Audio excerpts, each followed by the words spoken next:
akhirnya kita sampai juga nih di Kota Magelang. Dan rasanya kurang lengkap nih kalau kita nggak menjelajahi dan mempelajari potensi kelautan dan perikanan yang ada di sini. Nah, ada nih Wen, pengusaha sukses ikan arwana. Oh, di mana tuh? Tepatnya ada di daerah Muntilan. Oh, Kita sana gitu. aja yuk. Yuk.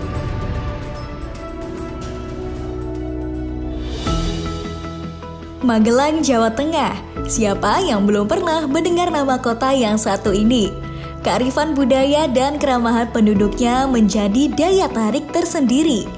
Namun, siapa sangka, di kota yang terkenal dengan julukan Kota Sejuta Bunga ini, sektor kelautan dan perikanannya cukup hidup dan bergeliat di tengah pandemi COVID-19.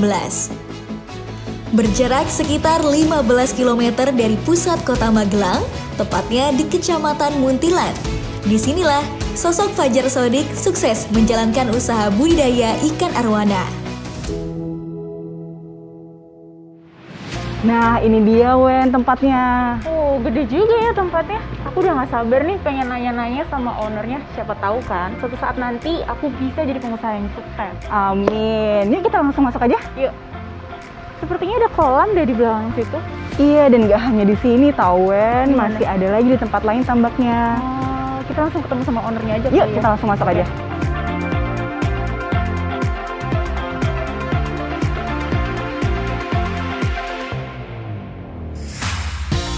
Assalamualaikum Mas Fajar. Nah, ini Wen, Mas Fajar yang aku ceritain tadi. Ya, halo Mas Fajar. Kenalkan, aku Wendy. Jadi gini Mas Fajar, tujuan kedatangan kita ke sini, kita tuh sebenarnya ingin tanya-tanya nih tentang budidaya ikan arwana. Karena kebetulan mungkin sahabat bahari kita ada yang ingin memulai bisnis nih di budidaya ikan arwana. Tapi mungkin sebenarnya kita lebih enak kali ya kalau misalnya pakainya face shield. Nah, sahabat bahari, sebelum kita nanya lebih jauh, sebaiknya kita pakai face shield ya biar jelas ngomongnya.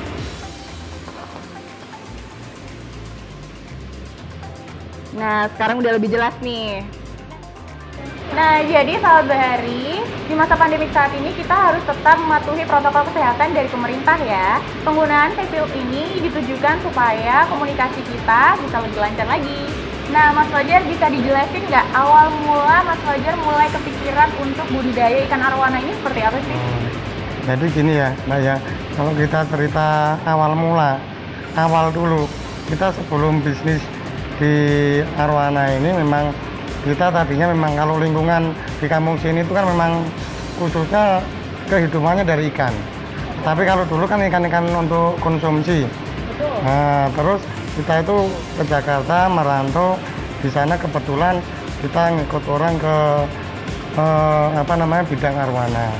Nah, setelah itu mulai tahun 2008 itu kita terus mencoba untuk ternak silver arwana. Bayangan saya bisa apa enggak nih kalau diternakin di kampung, kita coba dulu cuma berapa puluh ekor. Ternyata bisa. Nah, setelah tahu hasilnya, kita hampir tiap tahun tuh sampai saat ini masih terus penambahan untuk mencari induk.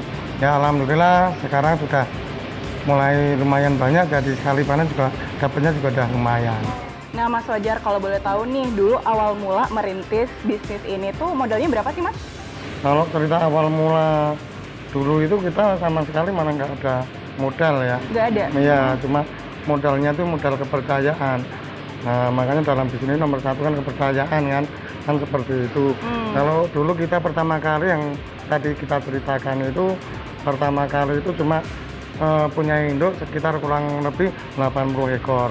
Kalau dulu zaman induk ini kan harga masih murah kalau termasuk induk silver arwana kayak gini. Nah, tinggal ngalih misalnya dulu 300 kali 80 ekor berapa. Jadi kita dulu itu cuma mencoba aja. Istilahnya belum punya pengalaman ini bisa apa enggak kalau di daerah Nah, itu sini. sekitaran berapa, Pak? Tinggal ngalihin aja. Kalau misalnya 80 kali 3 berarti kurang lebih kan cuma 24 juta. Oh, gitu. Kalau yang ini, Pak, yang kecilnya atau? Ini anakannya. Oh, ini anakannya. Ya, kebetulan hari ini juga lagi panen anak-anak. Nah, nanti kan kita bisa lihat ke kolam, cara manennya gimana. Oke. Terus habis panen nanti terus taruh di sini gitu, nanti lebih lanjut kan akan ada pengalamannya juga. Mas Fajar boleh tanya juga nggak? Tadi kan udah dijelasin nih, awal merintisnya dari tahun 2008. Nah itu sempat mengalami kerugian nggak ya Mas? Kalau namanya dalam usaha itu jatuh bangun pasti ada. Itu mungkin semua ya kan. Tapi dengan jatuhnya itu kita kan bisa untuk membangun. Karena dari jatuhnya itu kita punya pengalaman. Nah dari pengalaman itu kita jangan takut. Tiap ada pengalaman pahit, kalau kita lanjutin pasti hasilnya akan manis juga. Tapi selama ini kesulitan terbesar apa nih Mas? Kalau kesulitan itu kalau sekarang itu sementara daerah sini kemungkinan kalau air udah gampang, lahan ada. Kalau dulu itu waktu pengadaan kita pengalamannya belum ada, kematian itu aja dari waktu kita ambil taruh sini itu aja. Jadi kematian itu ada. Iya. Nah sekarang Mas Fajar kan bisnisnya udah mulai berkembang nih Mas. Nah kira-kira sekarang luas lahannya ada berapa ya Pak? Ya untuk saat ini kemungkinan kalau 1 hektar juga lebih sedikit ya. 1 hektar lebih ya Pak? Ya. Wow. Oke Mas Fajar, aku mau nanya nih, untuk di koleksi ini ada jenis ikan arwana apa aja ya? Kalau kita di sini cuma silver biasa sama silver albino. Karena kalau di sini cocoknya mungkin karena kalau silver sama silver albino itu aja yang lebih cocok. Kalau yang lain dari segi udara atau alam itu kan tidak memungkinkan. Oh gitu. Jadi yang lebih cocok di sini yang silver sama yang albino. Iya, albino silver. Nah Mas Fajar, kira-kira ikan arwananya itu sekitaran berapa ya Pak harganya? Kalau harga itu ngikutin pasaran ya, kadang-kadang ada naik, ada turun. Kalau saat ini yang masih ada kantong telur kayak gini, satunya 20.000. Kalau untuk jenisnya yang paling laris tuh jenis apa sih Pak? Ya kalau paling laris otomatis yang paling murah. Ya kayak silvernya karena tiap orang kan terjangkau belinya. Istilahnya kalau ini tuh kayak bahan pokok, jadi tiap orang mau beli 1, 2 itu sangat mudah terjangkau. Oke, terus kalau untuk keuntungannya nih Mas, sekitar berapa sih? Kalau kita nyebut keuntungan, itu kurang lebihnya itu kita selama ini ya baru untuk penambahan induk ya. Tapi kalau namanya kita mau usaha, kita namanya itu yang selalu dipikir itu jangan keuntungan. Menurut saya malah salah. Tapi gimana caranya kita usaha dulu, ya kan? Kalau namanya untung atau hasil itu yang kita harapkan. Tapi gimana caranya kita menjaga resiko ini, kemungkinan kecil kita itu akan merugi. Yang penting istilahnya tahu dan ngerti dulu. Itu aja kalau saran saya ya. Jadi namanya keuntungan selagi kita mau usaha pasti ada. Tapi kita harus tahu dan ngerti dulu. Yang penting itu niatnya kuncinya. dulu ya Pak ya? Ya. Nah Pak, kalau untuk ikan arwananya kisaran berapa ya Pak yang paling mahal? Kalau paling mahal untuk jenis silver ini, nah ini kan silver biasa. Ini harganya misalnya kan 20.000. Tapi kalau namanya kita mau dapat segi, itu ada kelainan gen. Namanya platinum. Platinum itu kecil, kayak gini tapi warnanya putih. Nah kalau putih, itu ukuran segini aja kurang lebih udah 35 juta. 35? Ini kita bayangkan aja ini biasa cuma segitu. Kalau platinum ini 35 juta, tapi kalau kita besarkan pernah ya kita sampai ukuran 20 cm itu aku 60. Jadi ya tapi itu kita nggak bisa prediksi kita kapan mau dapat, ya kan. Nah ini gini, kalau namanya ikan silver kayak gini kita mainnya quantity karena harga murah. Kalau kita nggak mainnya quantity ya istilah nggak bisa ngejar target untuk operasional kan gitu. Jadi ini rata-rata kita kalau nanti sudah lepas telur, ini biasanya kita masuk ke eksporter yang ada di Jakarta. Dan di sana pun dia nanti ada yang ekspornya itu ke Cina, ke India, dan mungkin ke negara yang tetangga yang lain ya, khususnya untuk Asia itu. Untuk arwana apa ikan hias ya, itu dengan pandemi itu malah sesuatu yang menguntungkan termasuknya. Karena kemungkinan orang itu kan jenuh di rumah, butuh cari hiburan, jadi pada piara ikan di rumah biar ada kesibukan. Kalau ikan itu kan untuk anti stres juga, jadi lebih menurut saya malah lebih meningkat. Mas Fajar, aku tertarik banget nih untuk lihat koleksi ikan arwana di sini. Boleh ditunjukin Oh nggak? ya, ya ini ya kalau yang di luar yang ada cuma ini, ya kan yang di sini masih kosong karena kemarin habis kirim. Nah, ini.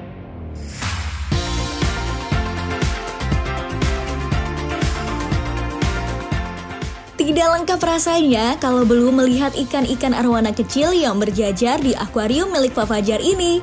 Yuk kita keliling dulu. Wah, ada banyak banget kan? Ikan arwana ini makannya cacing beku dan diberi makan 3 kali sehari.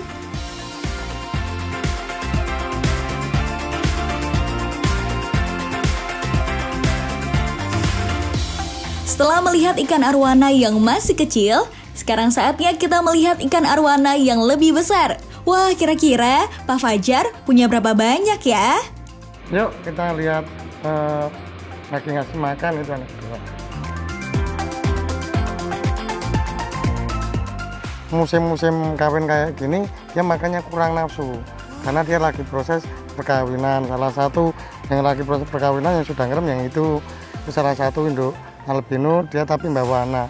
Kalau gini kan proses kawin, setelah ini kan dia kan direm di mulut, tanda-tanda kumusnya besar, rahangnya sini kan gondoknya kan, iya itu kan kelihatan sekali beda sama yang lain. Coba dikasih makan. Nah ini umpannya, ini namanya kan kodok tapi yang kecil. Kalau musimnya nggak berkawin pada ngumpul biasanya itu. Berapa kali kasih makan, Pak? Ini 2 hari 1 kali. Iya. Mau nyobain megang kodok, berani nggak? Boleh deh nyobain. Nyobain.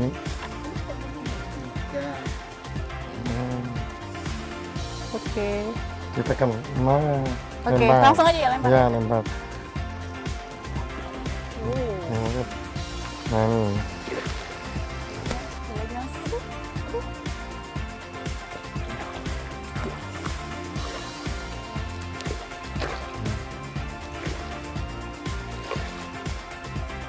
Ini yang albino yang mana ya? Ini yang albino, yang kuning-kuning ini. Yang kuning. Iya. Biasanya yang agak ke orange. Ya, yang itu biasa. Kurang lebih 60 sampai 70, tapi ada juga yang masih remaja. Kalau indukan itu kurang lebih kalau ya yang untuk albino itu sekarang ya 2,5 sampai 3 juta. Ikan-ikan arwana ini diberi makan kodok, sahabat bahari. Iya, beneran kodok. Dan untuk ikan arwana jenis albino seperti ini bisa terjual dengan harga 2,5 juta rupiah per 1 ekornya. Nah, di kolam yang dimiliki oleh Mas Fajar ini totalnya ada 60 ekor arwana albino per 1 kolam. Wah, kalau 1 kolam aja terjual semua bisa mengumpulkan sebanyak 150 juta rupiah, sahabat bahari. Itu baru 1 kolam aja, sahabat bahari. Mantap kan? Nah, selain tambak ikan yang ada di rumah, Mas Fajar juga memanfaatkan lahan persawahan seperti ini untuk budidaya ikan arwana. Lihat deh, luas banget kan? Budidaya ikan hias jenis arwana bisa menjadi pilihan bagi Anda yang ingin memulai bisnis ikan hias. Selain karena sedang digandrungi oleh publik, bisnis ikan hias yang kian naik daun menjadi prospek bisnis yang cukup menggiurkan.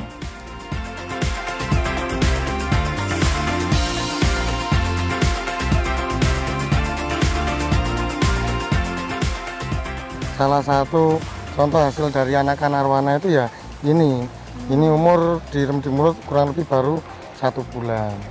Jadi kalau proses panen kayak tadi kan udah kita ambil anakannya, ya kalau sudah sebesar ini nanti kita bawa pulang taruh di akuarium. Tapi kalau masih ada yang telur kita tinggal lagi, nanti 3 minggu kita panen lagi. Ini sampai kelihatan ikannya itu baru ya, Pak? Iya, kalau masih terlalu kecil kita lepas lagi. Oke. Mas, aku juga mau nanya dong, dari awal proses panennya ini membutuhkan waktu berapa lama ya kira-kira? Kalau pertama kali paling nggak kayak gini 1 bulan. Oh, oke, Ya, 1 bulan. 1 bulan. Itu bisa dapat berapa ya kira-kira? Kurang lebih kalau 1 induk kalau jumlahnya yang seperti ini kurang lebih bisa 80 sampai 90 ekor. Dari satu Mulut, ya. Banyak juga ya. Di situ ada lagi nggak ya, Pas? Ada, ya kalau mau lihat Oke, yang siap. sebelahnya sana lagi. Kalau untuk membedakan, ini keras dipegang gini nih. Nah, enggak gigit. No. Nah itu keras, enggak apa-apa, nggak usah takut. Nah, keras. Kalau yang biasa enggak.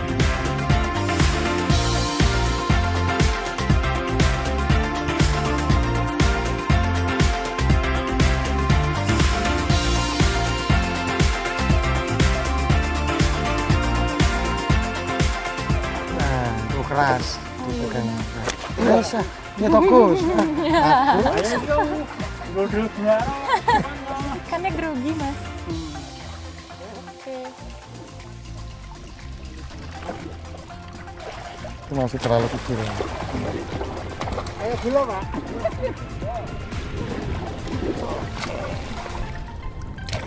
Banyak. Itu bisa 100 lebih gitu.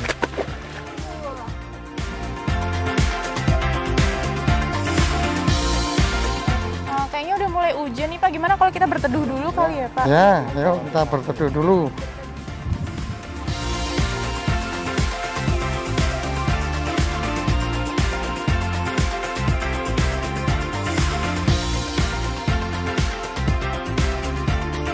Ini kalau untuk pembibitan itu kita harus siapkan induk. Induk itu minimal umur sudah 3 tahun. 3 tahun. Ya, kalau sudah 3 tahun kita ternak itu pasti bisa. Perbandingannya 2/3. Jadi betinanya yang 3, jantannya yang 2. Jadi misalnya 50 ekor, 30 ekor itu betina, 20 ekor ke jantan. Nah kalau untuk waktunya sendiri yang paling tepat untuk proses pemijahan kapan? Kalau pemijahan itu kan termasuk arwananya kan ikan musiman.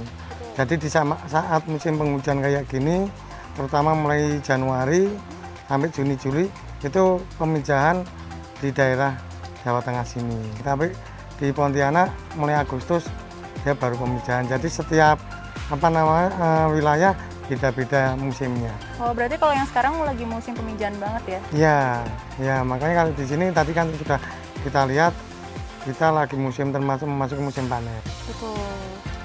Nah kalau istilahnya kita mau ternak itu kan ada tahap-tahapannya.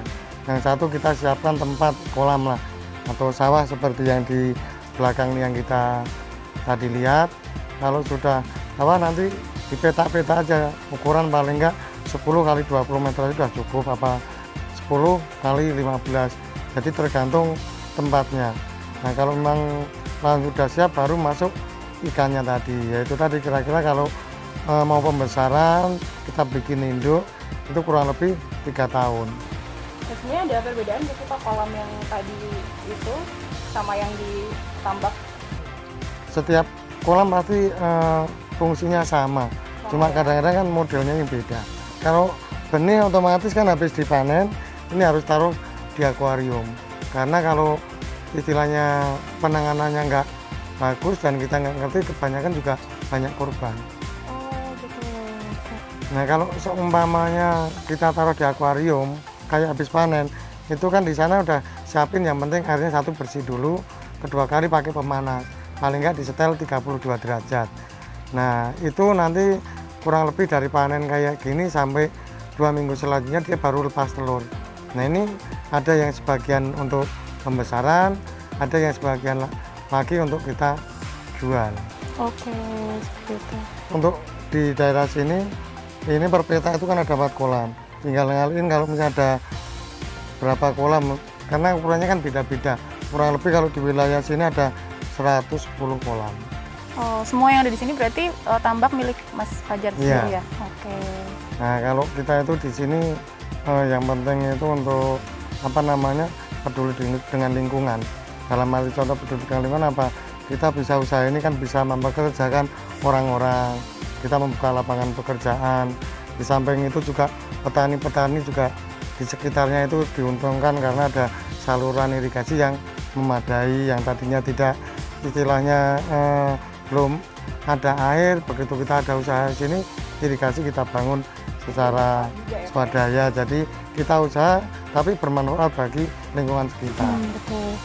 Kalau secara pribadi, kalau saya itu yang selalu bersyukur aja lah, dinikmati. Namanya usaha yaitu tadi ada pahit, ada manis. Tapi kalau bisa kita pikirannya manis terus, baiknya nggak usah dipikir, kita tinggalkan. Jadi entah itu cepat atau lambat pasti akan maju dengan sendirinya. Yang penting kita itu selalu bersabar dan berdoa. Wah menarik banget ya tadi cerita dari Mas Fajar tentang budidaya ikan arwana ini. Aku jadi dapat banyak pelajaran dan ilmu yang baru nih. Nah, gimana tuh, Wen? Makin mantap nggak tuh usaha ikan arowana? Kayaknya perlu dicoba deh kalau itu. Nah, Mas Fajar, boleh dibagi tuh tipsnya untuk kaum muda yang mau merintis usaha ikan arowana? Nah, ini kalau tips saya kan ada 2 nih.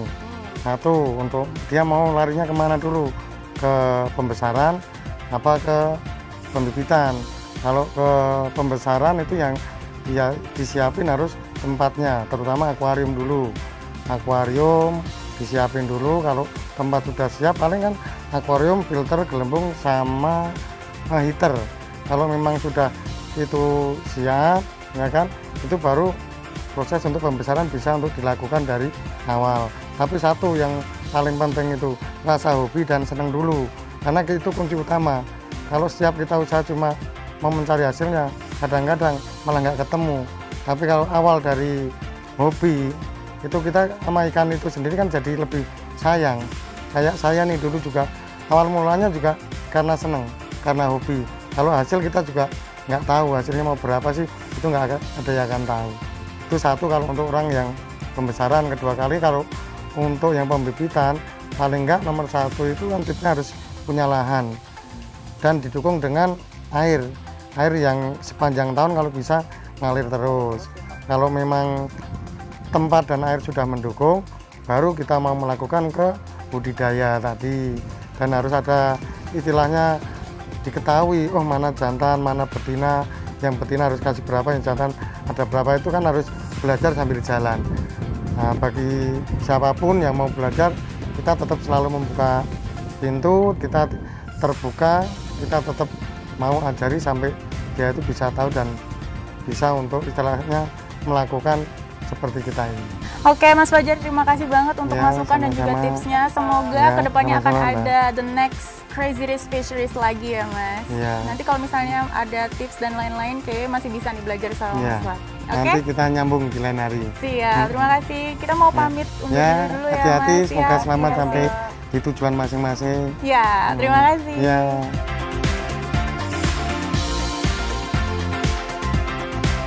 Setelah mengantongi wawasan baru mengenai usaha budidaya ikan arowana dan berpamitan dengan Mas Fajar, kini saatnya kita menikmati sunset yang ada di sekitar sini. Wah, kapan lagi kan menikmati sunset di tengah sawah yang tenang, ditambah udara yang menyegarkan. Oh iya, sampai jumpa di petualangan kami berikutnya ya.